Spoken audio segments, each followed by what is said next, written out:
The internet is great. We use it daily to read blogs, news, watch videos. Now we also surf the net with tablets or even with smartphones, checking Twitter as we wait for the next train. This is amazing. We are connected permanently. But, and there is always a but, we are more exposed to threats and dangers than ever. Viruses, worms, data thieves, and crackers are just some examples. The question is, how can we protect ourselves against these threats? Total security is impossible, we know that. But if we learn some basics about computer security, we can protect ourselves better from possible attacks. Let's see the main 4 principles of computer security that help us to be safer. First principle, protect information integrity. Before explaining this concept, let's see a story about George and Joanne. Joanne is checking her email since she is expecting a message from George, her boyfriend. When she opens it up, she finds something she really didn't expect. Why on earth did she receive such a message? Let's see what really happened. George is totally in love with Joanne. Suddenly, he's inspired to write her a message. George sends his email, but how unlucky, his message is intercepted by a cracker. The cracker is very bored and decides to modify George's message before resending it to Joanne. And you already know the rest of the story. Joanne doesn't know that the message has been modified by another person, and she is very angry and wants to split up with George. This is an example of data integrity alteration. The modified information can be a text, an image as the one you see in your screen, a file. If you receive this image, you think that it is the same one that the sender attached. But it could happen that the sender attached this image, but you received this one. You'll probably think that this is the original image that was sent to you.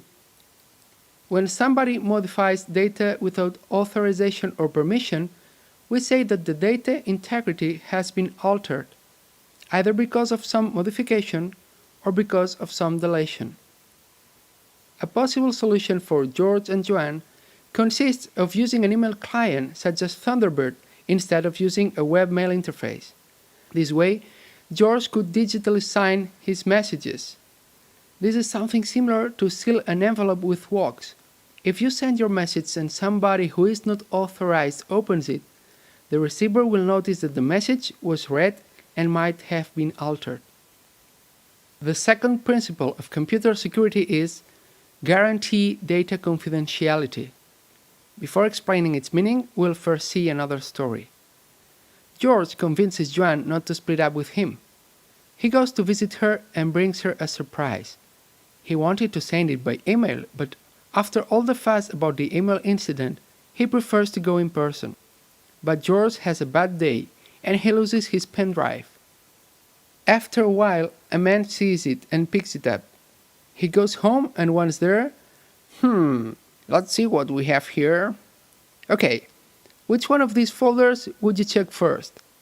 Exactly, the Photos folder, which is what the man chooses. He finds out a photo session of George as a special gift for Joanne. The man can't help laughing about this funny situation. Well, funny for him, but not for George or Joanne, the only ones that had to see these pictures. Let's talk now about confidentiality. In a communication, the sender sends a message to the receiver through a channel. That message could be intercepted by a third person. But if the sender encrypts the message, the interceptor will get a text with no meaning and almost impossible to decode. That is confidentiality, when only authorized people have access to private data. And encryption is one of the widest methods used to assure this privacy. In our case, the solution is so simple as using software to encrypt and decrypt the information. TrueCrypt is a free open-source disk encryption software for Windows, Mac, and Linux that allows easily to protect your data. The third principle of computer security is assure resources availability. And these resources can be hardware, such as hard disk, or software, such as files, folders, or applications. Suppose that we have a web server with an online store working 24 hours a day, 7 days a week. Everything is going well, and the company is earning money and customers are satisfied. Until one day, the server's hard disk fails and the online store stops working. Suddenly, a resource isn't available. Suddenly, customers can't buy and start complaining, and the company loses money and credibility. This is something similar to when you are hungry and want some cookies. You look for the jar of cookies, and there are always cookies. And if you run out of cookies, then your mother appears with more cookies to fill the jar and your belly. That is availability. You have cookies whenever you want them. In computer security, availability refers to the fact of having access to your resources whenever you need them. Again, the solution is rather simple. Instead of using just one hard disk, we use 2 disks in a redundant storage system called RAID 1. With RAID 1, everything in the first disk is duplicated in the second one. If a hard disk fails, the system has the other one with all the data to run the server. Customers will continue buying things because the web server will still be available and the company won't lose money. And the last principle we'll see of computer security is establish non-repudiation mechanisms. The last story is about 2 friends talking by Skype, George and Sarah. George is inviting Sarah to come to a party at his place. Every guest will bring something, and George tells Sarah to bring beer. Sarah agrees and says that she will bring lots of beer. The next day, Sarah arrives at the party empty-handed. Then George asks, "Where is the beer?" And Sarah replies, "Beer? You didn't tell me anything about beer." George gets angry because Sarah is lying, but he cannot prove that he said to her to bring beer. When someone participates in a transaction and denies something that happened in that transaction, he is repudiating part of the communication. In the picture, the man on the left lies to the other one, denying some order he received. The man on the right suspects something, but he cannot prove anything. In computer security, non-repudiation is a mechanism to guarantee that every participant in a transaction cannot deny what he sent or received.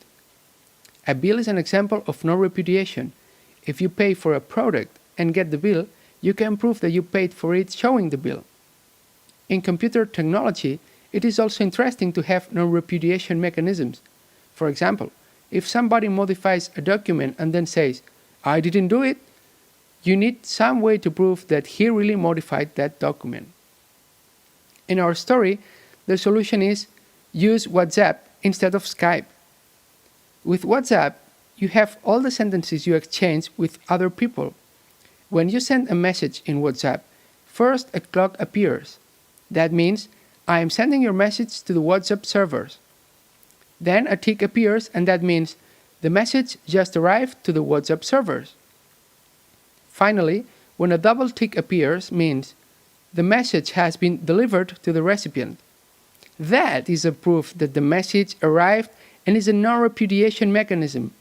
Moreover, if the recipient sends you back a written confirmation such as, "No worries mate, I'll bring beer for everybody," then you have even more proofs in the case he arrives at your party empty-handed.